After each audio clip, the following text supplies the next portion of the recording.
Welcome to the Copilot Connection. We're here to share with you all the news, insights, and capabilities of the Microsoft Copilot ecosystem from across the entire Microsoft stack. I'm Zoe Wilson, and I lead the Copilot business transformation practice covering all Copilots and agents for Accenture and Avanade. I'm an MVP for Copilot and Teams and a Microsoft Regional Director. I'm Kevin McDonnell. I'm an MVP in Copilot and Viva. I'm the Copilot Strategy and Modern Workplace AI lead at Avanade, and many other things, and a father. And I feel I've got the flow of there wrong, but let's just prove that we don't pre-record this bit. We'll be releasing the episodes as podcasts and on YouTube with insights from experts from the community and Microsoft on what the different areas of Copilot are, the impact they can make to you and your organization, what you need to do to prepare for them or start implementing them, and even how you can extend them with the beauty of agents. So today we're going to be joined by Gary Raife, who's an MVP in the UK, to talk all about Copilot, agents and AI in the world of healthcare. But before we get on to the really great chat with Gary, there's a few bits of news and things like that we wanted to share with you. Yeah, and we've just come back from the MVP Summit, and Zoe, we both took our microphones and our cameras to get lots of interviews with people. How many interviews have we got to share from that? Yeah, we failed miserably, and we're too in depth in some of the NDA content and chatting to people to remember to record things. I'm going to blame the weather, because last year we did some lovely ones out in the in the sun. And we didn't get so much of that this time, did we? Well, there was a little bit of nice weather. I mean, shh, don't tell people. A lot of people say that, Seattle's like the UK, and it is a little bit in that it rains a lot and it can be quite grey. But it was interesting, wasn't it? Because we had days where it was just torrential rain and grey and about 8 degrees, and that's Celsius for those of you who use sensible temperature measuring systems. And then we had like one day or 2 days where it was 21, 22 degrees and bright sunshine. And then back down again. It was mad. Yeah. And of course, I chose the day where it was raining an awful lot to go on a nice hike. So that was all perfect timing.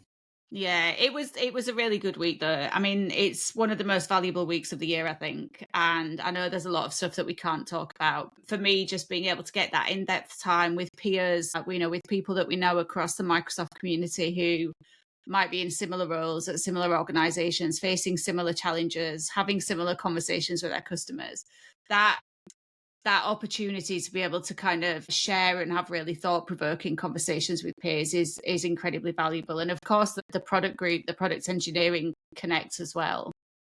Yeah, and I think it's interesting what, for me, I take away from the summit. There's that NDA material that's been shared can't talk about, but it is those conversations. It's kind of bouncing a bit of that, what we're doing now, what others have done, forming it into what's important right now to other people that I find really interesting. I think we were lucky being at Avanade. We had so many Avanade MVPs, many of us staying in the same place. So there was lots of kind of chats afterwards in the Ubers back to the hotel, in the hotel bar occasionally when it was open. And yeah, I mean, lots of Don't karaoke. mention karaoke. Ah, damn it. There are some people in our community that I'll never look at the same way again. Yes, but there was a lot of work that went on. It's a pretty draining week of conversations and things. So. We did have one particular highlight though, Kevin. Do you want to tell our listeners about the highlight?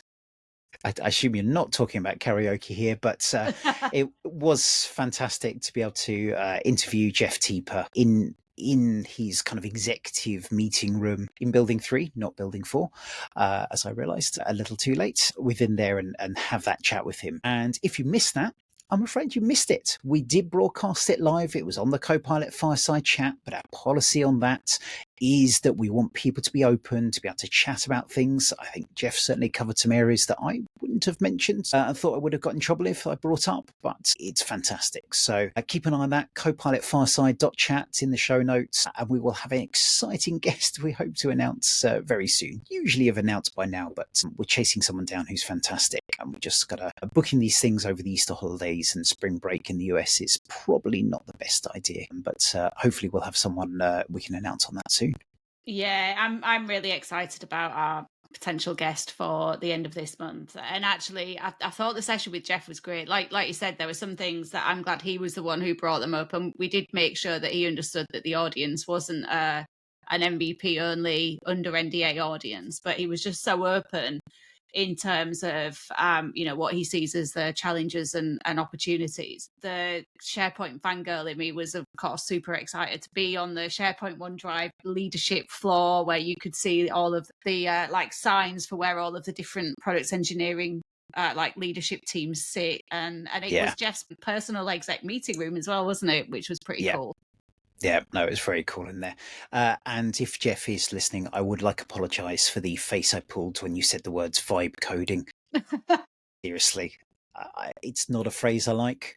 It's a phrase we heard quite a bit that week, and are still hearing. So I haven't changed my mind in it. I stick to it, but I do apologise. I even saw Satya. I don't know if it was like an interview or an article or something I read, but even he was talking about how he'd been vibe coding, and it's just really interesting knowing amongst the MVP community kind of what this. It's almost like an allergic reaction, isn't it?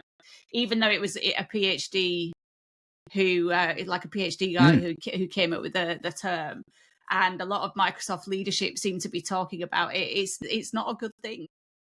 Yeah. And Chris Lloyd Jones, if you're listening, no, vibe engineering is not really any. It's slightly better, but I'm not letting you get away with that. Not any better, yeah. Not any better. No, exactly. Talking of announcements, exciting one I announced while we were there is Experts Live UK is having their first conference. So I'm involved in the organising group for that. So if you're in the UK, September 16th, I keep getting the date wrong, but Tuesday, September the 16th in London, we're having our very first conference, and the call for speakers is out now. So do check on the show notes for that one. Would love to hear from you. We've had a really good response already. So get in there. That would be fantastic. And that is a full, that's across all of the Microsoft tech stack, isn't it? So all of the different parts of the Microsoft cloud. Yeah, that's right. The only area we're not hitting too much this time is development. We are hoping to have a kind of longer conference next year, and we'd love to get the dev people in there. But check it out. If there's something you think's worthwhile, bring it along, definitely. Brilliant. But the other thing that's happened recently was Microsoft's 50th birthday. And while we were on campus, we saw all of the signs and the banners and everything. And then the week after we came back, we've seen Microsoft have the official 50th anniversary. And to coincide with that, there have been lots of announcements, lots of new agents, new updates, things like that. So one of the ones that I think is really interesting is the researcher agent, which is utilizing some of the deep thinking capabilities. And this was something that Jeff talked about actually when we did the Copilot fireside chat with him, where he was saying, like, if he has a scenario where he needs to produce a research paper, how he might have done that previously was, he'd have taken research papers or white papers from partners and industry analysts and all of these things. And then, it might have taken him as long as a week to be able to digest and understand and then come to conclusions and make decisions and that kind of thing. And he was saying with the researcher agent, he's able to just point it at all of this source material. And in 10, 20 minutes, that's able to output kind of what it outputs is kind of taking care of that initial heavy load of the researcher agent. And what that then does is basically frees up his time to just be able to focus on understanding what the research agent has given him and make decisions and come to conclusions. And, it's more high value for him to actually be able to take that source research as a summary and then think about what he needs to do with that, rather than doing all the drudgery of going through all the different research papers. And then, do you want to talk about the analysts? So, yeah, I think the analyst agent within there, it's all about reasoning.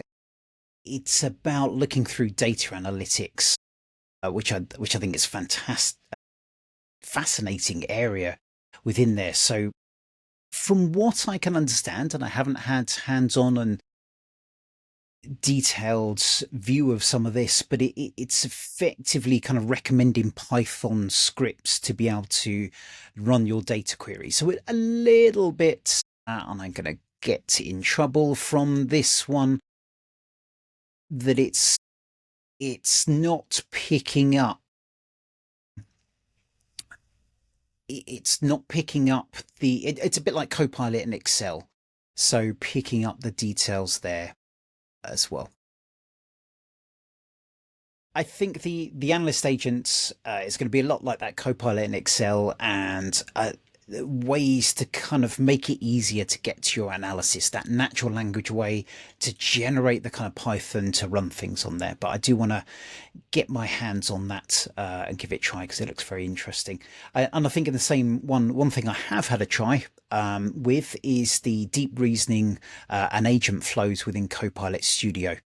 So that's been really nice and capable within that. So do go and give that a look.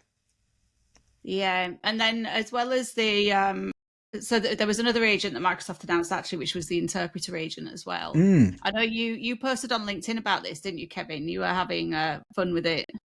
Yeah, I had two posts to this. The first was when Simon Owen and I tried to do it, and we recorded it using Teams.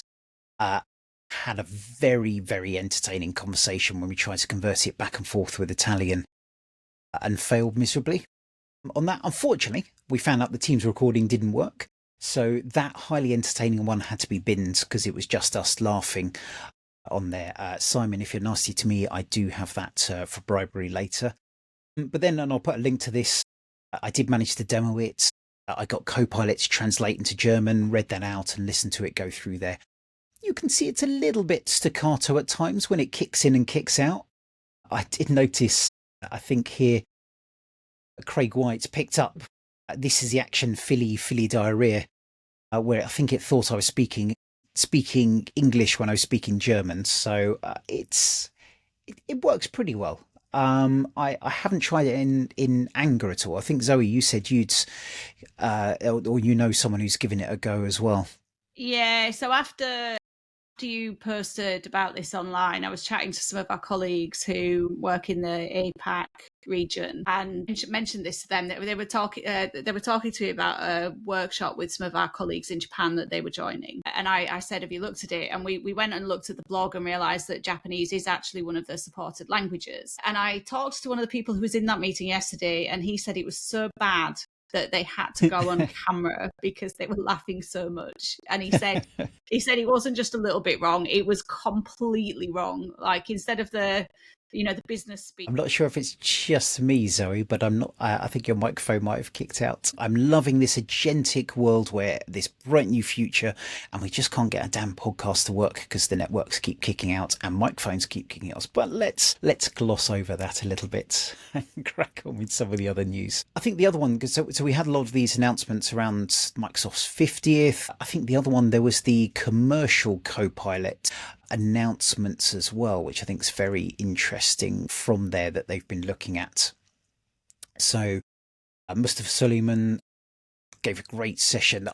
If you haven't seen the videos, there's some really good, as part of the 50th, of Satya Nadella, Bill Gates and Steve Ballmer chatting together. They were chatting using the Copilot app. I'm loving the looks on Steve and Bill's faces as it gives responses and roasts people on there, which were highly entertaining. But I think we saw some really interesting announcements that's coming up, and it's always, I find it intriguing. I think it's something that's came up and I can't remember where, so I'm going to suddenly keep quiet. But the kind of fact that the M365 Copilot is slightly behind the consumer because they need to guarantee the quality of things on there. But you can see some of the stuff that's going to come. So the ability for Copilot to have memory, know who you are, know what you've talked about, and use that as part of the conversations as well. More actions, and actually be able to do stuff within there. And that combined with vision and pages, that ability, I think they talked about here, there's shopping. So you can kind of ask it to go and do things like get a ticket. I think we've seen with Orchestrator from OpenAI, similar kind of capabilities coming to the labs within that as well. And podcasts. So you can actually I feel a little bit nervous saying this, but you can actually ask it to generate a podcast of the latest news on there as well. So please, we hope our humanity, even with all the technical issues we're having, will bring some benefit to this as well. So please don't lose us. Moving on. I mean, with the podcast generation, I still feel like there's value in actually having the human interpretation of it rather than just just a readout of news. Yeah, but I think it would be really useful at getting quick summaries on there. It has been known that we talk quite a lot and don't necessarily get to the summary, so having AI do that might be useful. I think it was really nice to see not just that consumer, but some of the AI foundries, some of the developer agentic views and capabilities announced within there. I think the agent service going to GA, so you can actually create agents, including multi-agentic systems.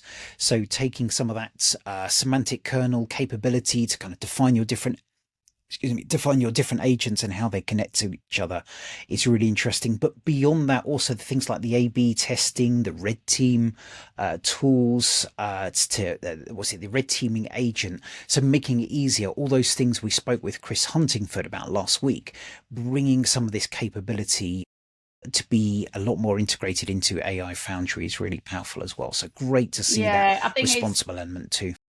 Yeah, really interesting to see the developments here. And then if you look across at the Copilot Studio world as well, it was great to see the new Copilot, the updates announced to the Copilot Studio kit by the PowerCat team, which, and in full transparency, I haven't actually looked at this in any great level of detail yet. But from the information that I've read about this, it looks like it will start to help with that reporting of agents across the organization, being able to help with the testing of low code as well as the kind of AI Foundry Pro Code type approach. So it's just great to see kind of Microsoft making good strides across some of the big governance and visibility concerns with agents in both.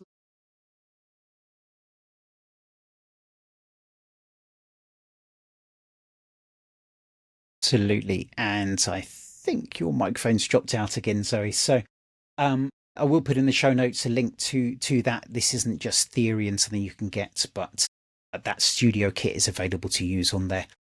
The final thing that we're going to cover just very briefly is around MCP, the Model Context Protocol.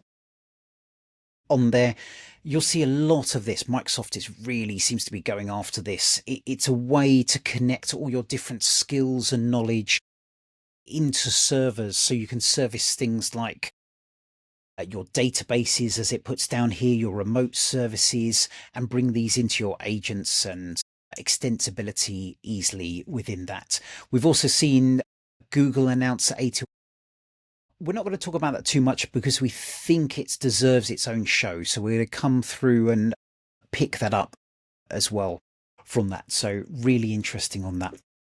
But I think for now, and I know Zoe's got to run, so it needs to be now, I think Zoe will hand over to us and Gary for the interview about healthcare and Copilot. Yep, that sounds like a plan, Kevin. So really great. Just being transparent as well, we've already recorded the interview with Gary. It was a really great discussion, and I'm sure that you'll all find it as interesting and insightful as we did. Yeah, absolutely. So Gary, Kevin and Zoe, over to you. Hello, everyone. So, Gary, would you like to introduce yourself? Oh, that's a very good question, Kevin. Yes, I will. So, hello, everybody. My name is Gary Raife. I am a MVP in M365, and I have quite a long-standing history of working in healthcare IT systems from all sorts of imaging platforms, from ultrasound and maternity systems, and lots of fun integrated healthcare record systems for many, many years. And then I decided to change fence and go into Microsoft. Yeah, so I've been trying to square the circle of Microsoft and healthcare for the past few years, which has been an interesting journey, to say the least. But yeah, so obviously we've decided to have a discussion today about healthcare and Copilot and the potential opportunities. Yeah, absolutely, and I think it's interesting timing with the Dragon Copilot announcements. But I think this healthcare space and AI is a massive opportunity, and so I think there's certain things under the Copilot brand, but I think there's a lot more going on in the Microsoft healthcare spaces on the broader aspect as well, isn't there? Oh, huge. I mean, you got the whole, and this is the part of the reason for getting interested in obviously the Microsoft space in health specifically. Obviously, I've got passions in M365 and Power Platform and all sorts of stuff going back many years. Interestingly, which started while I was at an NHS trust when I first came across Power Platform and saw how it could be really quite transformational to be able to develop rapidly sort of low code solutions to improve sort of productivity in the workplace. And then obviously Microsoft then started talking about the cloud for healthcare, which is obviously effectively Dynamics, first party solutions, but actually with a wrapper of integrated, healthcare capabilities such as Fire and HL7 and DICOM, which is obviously all about, medical imaging. Okay. So Okay. that's where Just it comes in with your AI question, which is just why I was getting just there. for our listeners, so I'm thinking they'll get the dynamics. They'll probably go all one of those Microsoft cloud things that's Yeah. vaporware and No, things it's like not that, which they're vaporware, it's not, real. but then you talked about Fire and Yeah. Seven. Do you mind just going through what some of those are? Well, it's an EV7. It's not an electric vehicle. It's it's the HL7, which is they're basically integration standards in healthcare. So HL7 is something that's been around for years, and it's all about like order comms and effectively creation of reports and sending that in a structured format between systems. DICOM is So is another it one. things like when you go to a doctor, they'll kind of take Yep. notes, and then you get Yeah. scans, and all Yeah. those goes into kind of a Yep. central database, putting that Yep. into a Yeah. standardized format, Yes. basically. Yeah, Absolutely. Sounds and like you've been doing my job, Kevin. I think in healthcare that question of interoperability is one that we've been trying to solve for many years, because when I first started my IT career working in the National Service Desk as part of the Connecting for Health National Programme for IT. Like this is way back in the early 2000s, and even though that whole program probably wasn't that successful, this was one of the challenges that they were trying to address then. Like, how can you get that standardization into healthcare records, and when you're dealing with really sensitive patient data, how can that be passed from system to system or provider to provider in a way that is compliant and safe and secure? 100%, 100%. It's one of the biggest challenges. I mean, you talk to any clinician, any healthcare provider, and one of the top challenges is how do we actually share our data, securely, well, to the right audience at the right time to actually improve the patient experience. And this is the whole thing in healthcare and IT. I think everybody who works in that space generally works there because they want to try and improve patient care. But quite often, some of the biggest things that actually affect patient care is these big systems, and the fact that they don't often interop well. And it's been a bit of a bugbear of mine for many years. And and obviously Systems Microsoft and processes, I think. systems and processes. And this is the thing. And you get these giant electronic patient records, EPR systems, and they cover a lot of things, but quite often what they do is go broad, and they sort of go relatively deep in terms of the different clinical specialities. And you think about a hospital, how many different departments and workflows and everything that goes on in a hospital. It's just mind-boggling. So you get these giant systems that try and cover it all, and obviously they can't cover everything to a depth, but they can go quite broad. So then you end up getting speciality clinical systems that have been developed for a key department, a key workflow, a key speciality. And then you've got the challenge of, right, well, the consultants and the department want to use this specific system and to do this, specific, care package effectively. But then they need to try and get the data centrally. So obviously you've got this EPR sitting across the top, and quite often they don't speak, the same language in essence. And that's one of the key challenges. And then obviously you've got Microsoft coming into the field with, their cloud for healthcare, which is great, but it is obviously very Americanized to the American healthcare system, which is quite different to what we've got in the UK. So you've kind of got this whole dynamics world of managing the patient experience, and in the private healthcare space it makes a lot of sense, but in the NHS, for example, it struggles, and I don't think it's the right platform for that space. But in the wider cloud for healthcare, there is a lot of capabilities in the interop space, such as FHIR and HL7 and DICOM, and quite often trusts will potentially go and procure, PAC systems, which are your picture archiving systems, and they'll be stored in a server in the server room with a huge amount of storage, which they're paying hundreds and thousands of pounds for. But then obviously you've got a DICOM capability in Azure, which they could potentially leverage. And that's all part of the cloud for healthcare space. And then comes Dragon Copilot. And this is where obviously, I potentially, have got quite excited about it and seen the capabilities of Copilot, because obviously Copilot, is essentially about giving you an intelligent conversational experience over your data. And then obviously you've got the extensibility of Copilot, which is great because you can hook it into the many disparate systems and potentially start to get a central picture, a central view across multiple systems, using AI and LLM to effectively, make sense of it. So, that to me is pretty exciting. But if you take it in the sense of M365 Copilot, for example, right? That's obviously a lot of, the M365 space. But to me, the extensibility bit of that in healthcare is probably the most exciting. And I'm going to stop talking because I've talked for a long time now. It's somebody else's turn.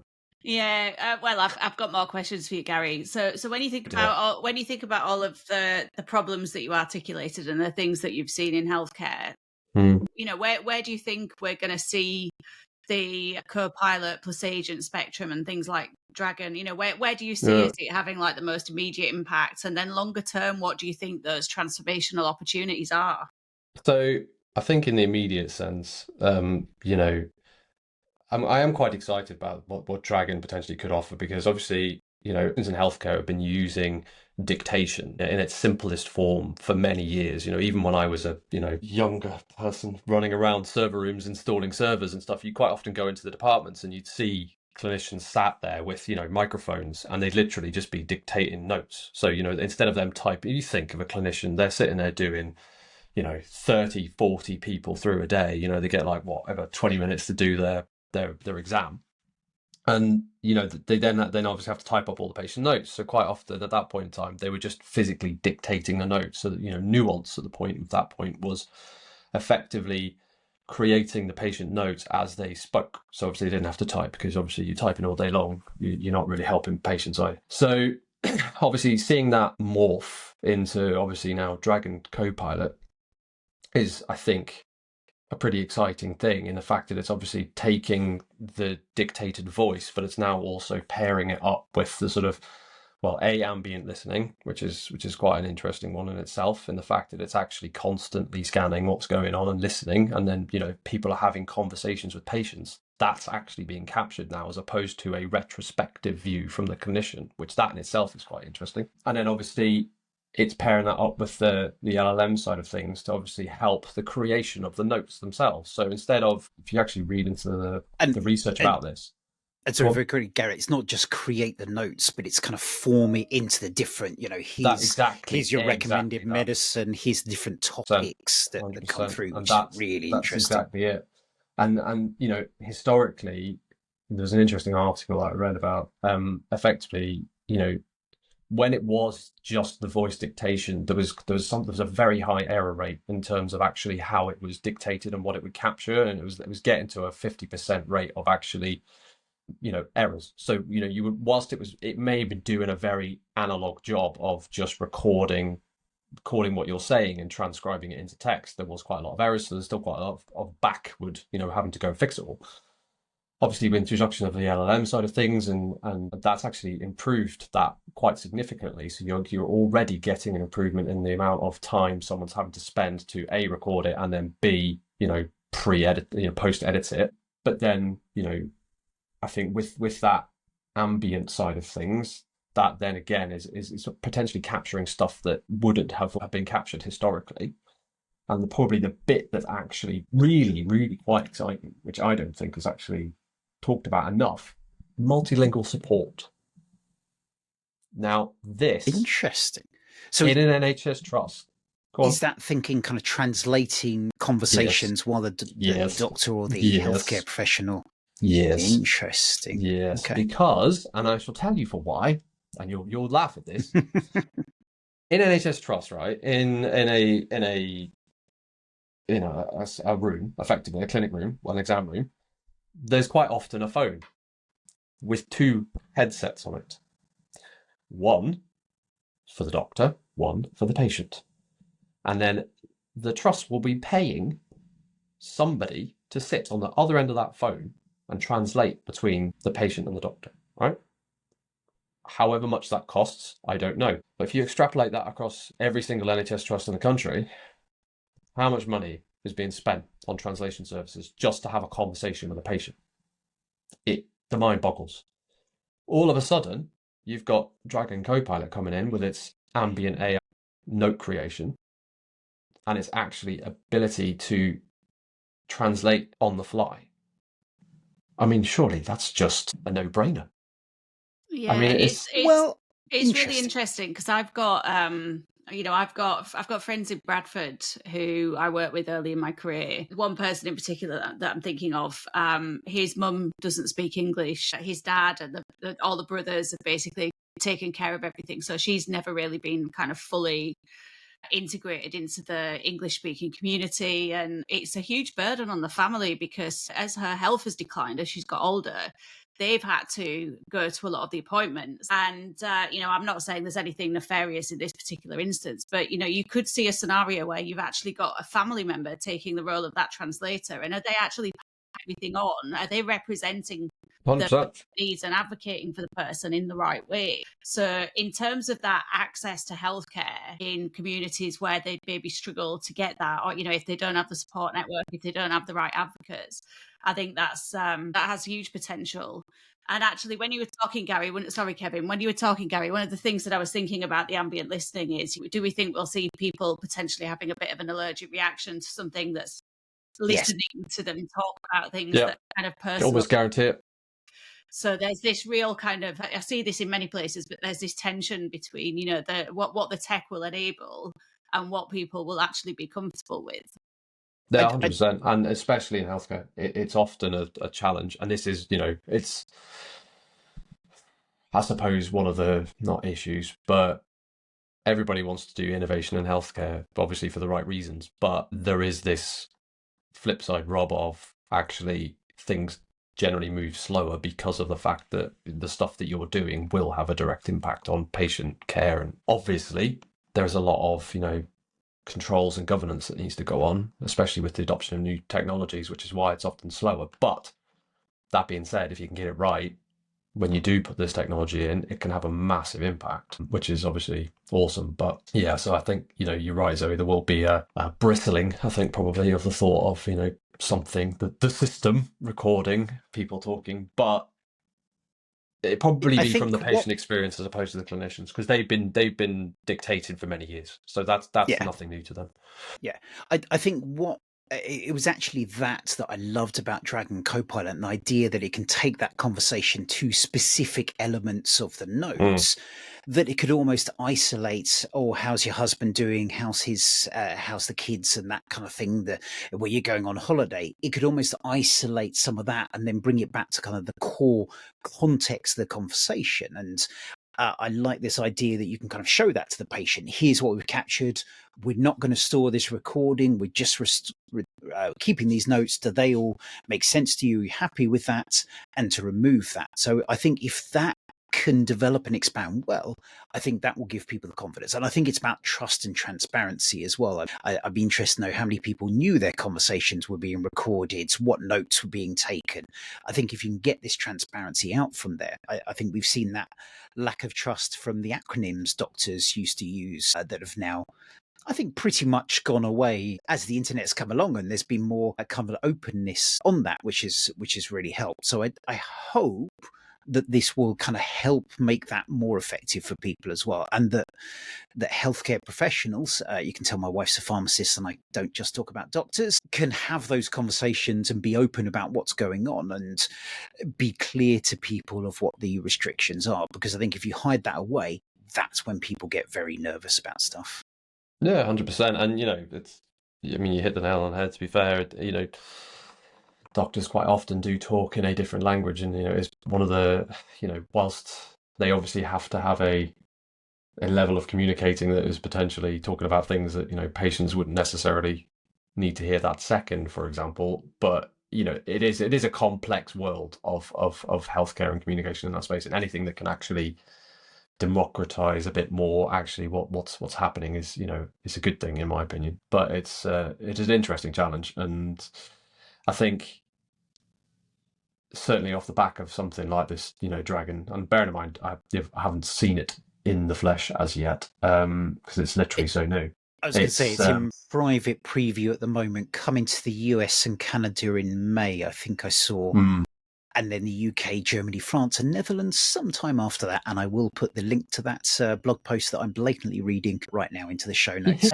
Yeah, so that list of countries is really interesting, actually, because if I look at countries where General Copilot has had challenges with things like workers' councils, I'd definitely put Netherlands and Germany both firmly in that list. Yeah. So Yeah, interesting. It's going to be really interesting to see what the reaction is in these because it's not so much the workers. I mean, there's a little bit of the workers' council aspect with the clinicians and the other healthcare providers, but it's much more focused around like the citizen benefit or patient benefit, isn't it? So yeah.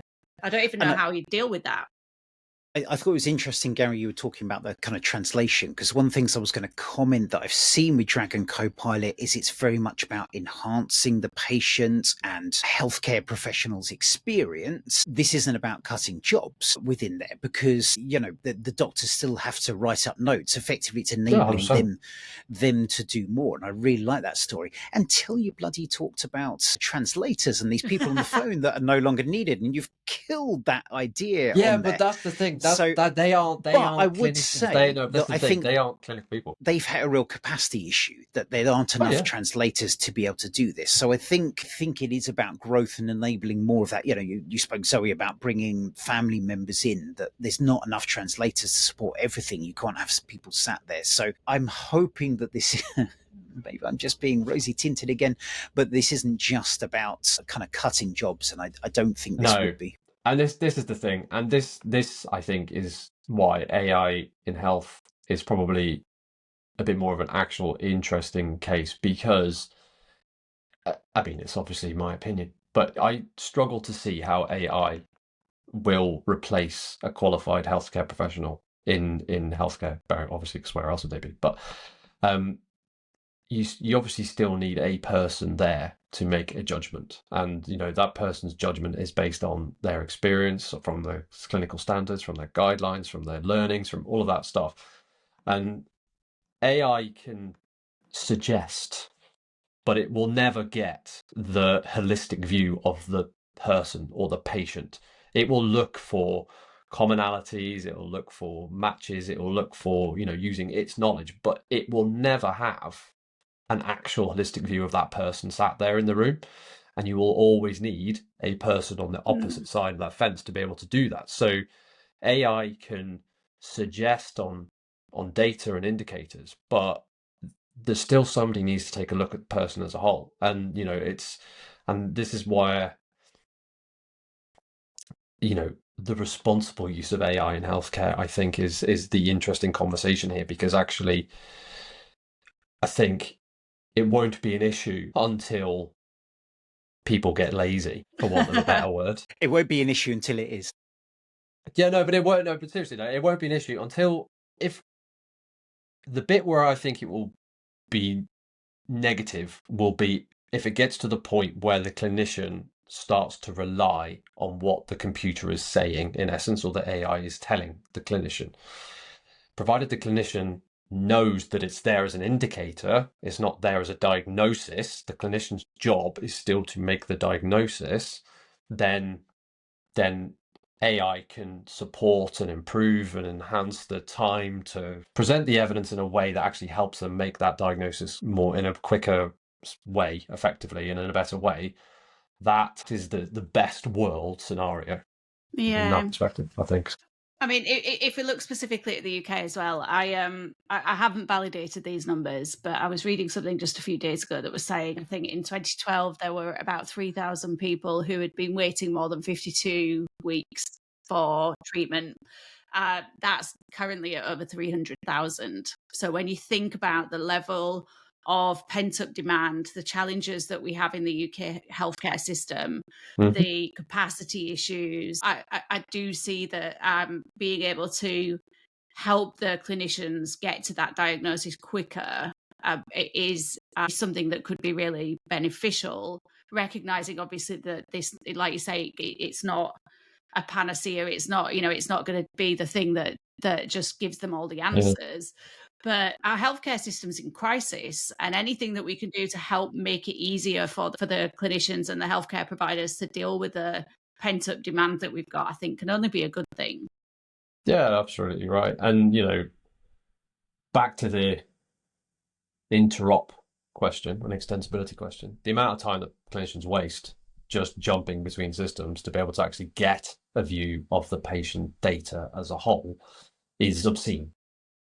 Considering the technology we have at our fingertips and, the scale of the NHS, the amount of time wasted, and I've seen some ridiculous things and practices over the years. It's just ridiculous. And there's so much capability here. And obviously, and this is where the extensibility side of Copilot is I think quite exciting. And obviously the fact that it can actually start to pull data from all of these disparate systems and actually provide a view of that and in an intelligent conversational way. That is the exciting part, I think, of Copilot. And obviously the whole Dragon piece is actually bringing in the conversational aspect of talking with patients and being able to use the extensibility, the conversation base, and then obviously enhancing the workflow in the sense of creating reports, sending documents to other systems. All of these things are all capable and are able to be done. That then starts to obviously enhance the clinicians' workflows and the amount of time they're spending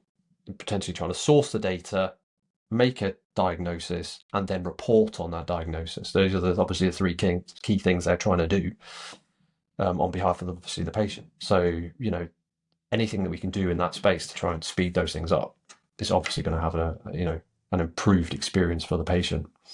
So an awkward question for you, Gary. How realistically, it's not like UK. How far away is this? We're not talking about going to your GP, turning on Dragon, and this is going to change everything for everyone tomorrow. It feels to me like we're probably a few years away. About it will work with some data sets, so it might work in certain areas and then grow in others. What's your thoughts? So this is the thing, and this is the challenge of the NHS all up. To be fair, So currently, as it stands, from what I've seen, Dragon is integrated with one of the big patient records. Epic, it's called. It's Epic. It's big. It's massive. It's literally called Epic. So not related to Epic Games and Fortnite in any way. No, just to be clear to people. No. Good. That would be quite cool. My son would quite like. Actually, obviously plays on Fortnite all the time. But yeah, so it is integrated with clinical systems. So it is already. And to be fair, over the years, Nuance has been integrated with systems in the past and stuff. So that side of things is there. The interoperability elsewhere, the technologies are there. There's often challenges, be it commercial, be it information governance, be it operational barriers, whatever. There's more challenges in the ecosystem than actually probably the technology as it currently stands. If you think about it, historically, trusts have obviously built their worlds. They've got all of their data quite often on premise. There's been a move to the cloud, which we've all seen obviously over the past few years, where they've started to leverage cloud systems, and they've got this hybrid world going on. So then you've got the structure of the NHS itself is probably part of the challenge, but you've got effectively your ICBs, which effectively look over the trusts as a whole, and you've got data going across at that level. For those that don't know, ICBs. Integrated care boards. Thank you. So yeah, so obviously they look after a patch, and within that patch is a load of hospitals and GPs, and if you actually then look at data at that scale versus just the trust scale, if you take data at that scale, you then start to be able to analyze patterns in outcomes with, say, socioeconomic factors of, different areas of deprivation might have a higher prevalence of, diabetes. I don't know. I'm just making things up here. There's data all over the place, and there's no real central world, effectively, of being able to bring these things together. And obviously, there's this talk at the minute of a federated data platform, which is, trying to solve that challenge. But at that point of care, but they've been trying to do that for years. So, that was the whole point of I the know they National have. Programme for IT, wasn't it? I know they have. And this is the problem.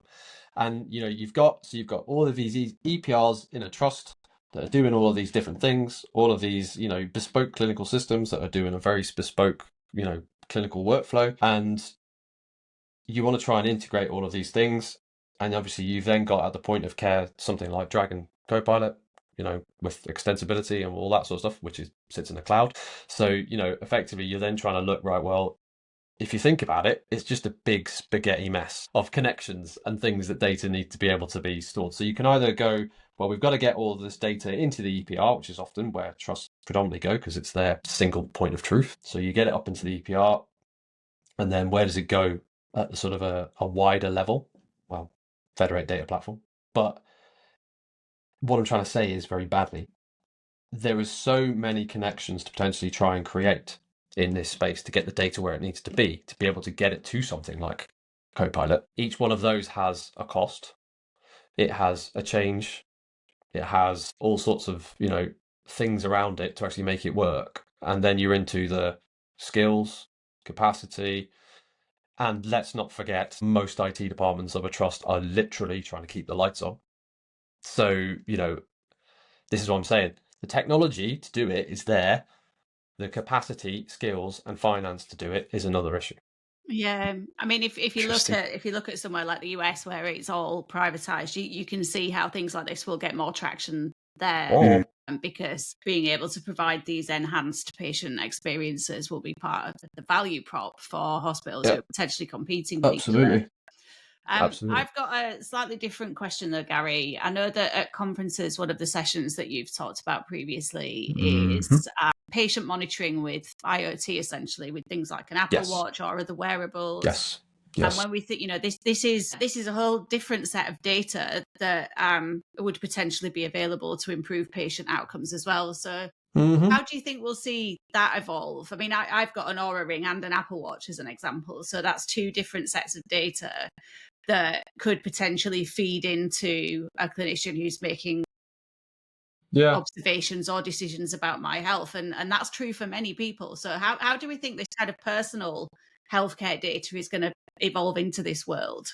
I mean, again, it comes down to cost barriers and everything else. But I mean, in reality, there are so many data points available now for a person, like you say, through Apple Watch and, obviously Fitbits and everything else, it's just the Apple show. Actually, there is a lot of potential,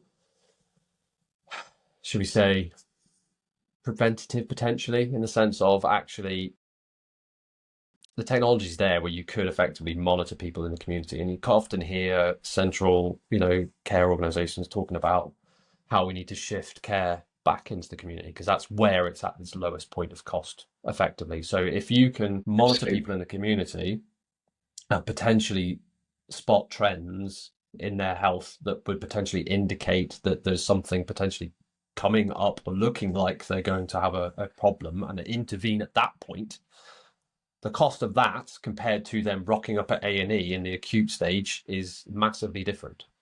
So to me, that's where that sort of technology makes sense. But again, in the UK specifically, that would need to be driven by the GPs, for example, because the GPs are the primary point of care in the UK. So the GP systems, the levels of funding for them to do what they do is minimal. They get paid pence per patient. So how would a GP fund the use of something like that, right? So you then have to also, unless it was taken at a national level, you'd also have to effectively go and implement that into every GP or ICB. If they took it at an ICB level, that'd be interesting. But you would effectively have to get every single GP clinic in the country, hooked up to something that could say, right, here's a preventative care measure that we're going to offer to our patients. If you've got an Apple Watch and an iPhone or a Fitbit and whatever Android, here's an app. Go and install this app. This app will basically monitor your data and then send it into our EPR system, and we'll keep an eye on it. But here's the rub. Yeah. The EPR systems that are in use by the GPs are predominantly one of two flavors, neither of which are particularly forward-thinking in terms of capability, and actually, given the scale that those systems are deployed at, are quite slow to change. So unless you were to supplement those systems with another one, which is again another system that the GPs have got to use, this is part of the issue. And it's when you actually roll it all up, the sort of key systems and key places that historically aren't the most interoperable. That's a good word for you. You've got me thinking, because I also pay for, like, I get an annual full blood test, like way beyond what I'd get at a GP. I haven't been to a GP for years, but you know, there are things that I do just to keep an eye on my health. And you've got me thinking about, you know, do I create an agent for myself that's looking at the data coming from my Apple Watch and my Aura Ring and the blood tests over the last like 5 years, however long I've been doing that? Could I put in like how many hours I'm working, how many hours I'm traveling? It's And not then a it'll good idea. go. Don't do it. Not a good Don't do idea, it. Zoe. You need to do less. Yeah. Stop doing podcasts. Yeah. That's what. Whoa, stop. especially when Kevin turns up late. I think we talked about this in one of the early Copilot Connection episodes, though, didn't we? Of someone who kind of put all their details into, I think it was ChatGPT at the time, and it came up with a diagnosis, which the doctor kind of went, "Oh, yeah, that does sound pretty realistic." And it's interesting. We haven't heard more stories come out like that, but I think it's a really interesting idea. There's quite a lot. I mean, I know someone at work whose husband had some health issues towards the end of last year, and it was quite a complex care scenario. He was this was in the US healthcare system, so he had like 3 or 4 different specialists that he was having to go see at the same time. The health issue that he had meant that there were considerations for some of the other things that he was exploring. So there were all these interdependencies, and she was using ChatGPT.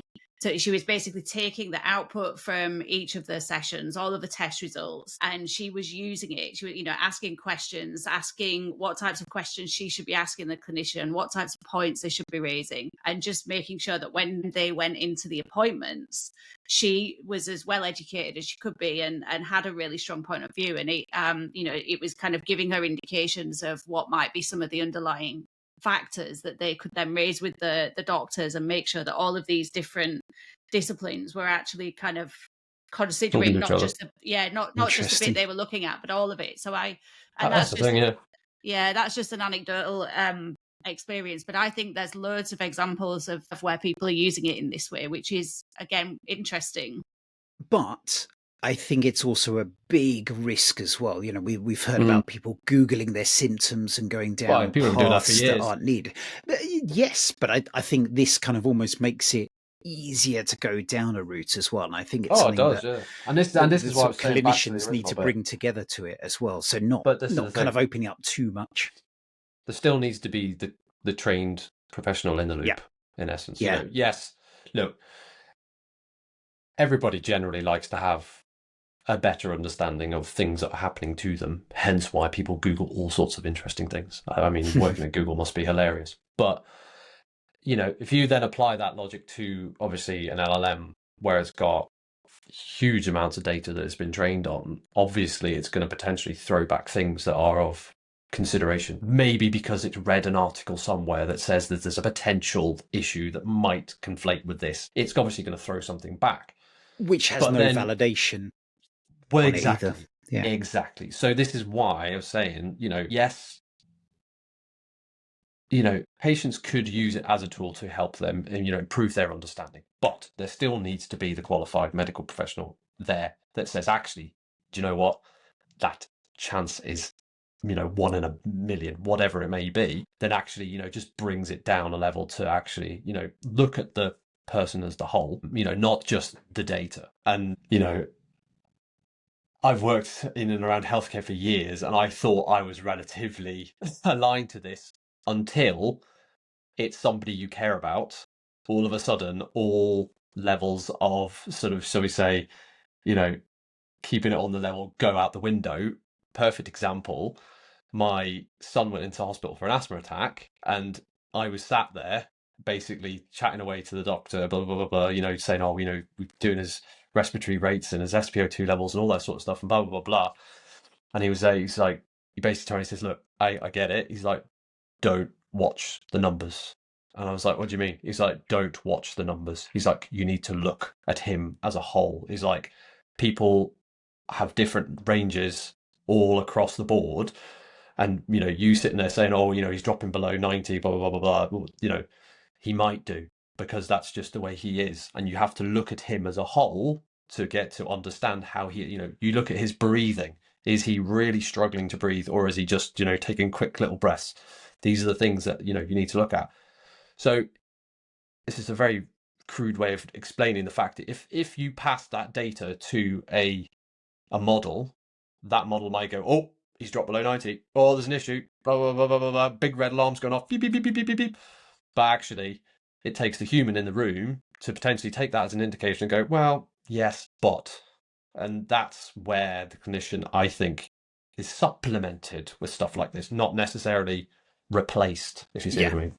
Absolutely agree. So, no, really interesting. I think we could probably do a whole episode on personalised healthcare and what could happen in that world. But let's, as you could say, I'll talk all day looking long at the this, time. So, Gary, where should people go to find out more? Obviously, we'll put the link to the Dragon Copilot announcement on there. But where should people find out more about this kind of world? I mean, to be fair, there is some pretty decent Microsoft literature out there. It's been around that. I mean, obviously, the cloud for healthcare is a pretty massive thing. But specifically, there are, specific health and life sciences blogs that, Microsoft publish, which are specifically about Copilot and obviously the new Dragon Copilot stuff. And hey, if you want to go read my blog, I quite often chat about these things.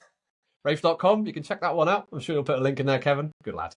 I have it in the notes. I thought I'd let you do the self-promotion, but look at that. Absolutely put that in there. Bit of self-promotion, never hurt anyone. Well, thanks so much for joining us, Gary.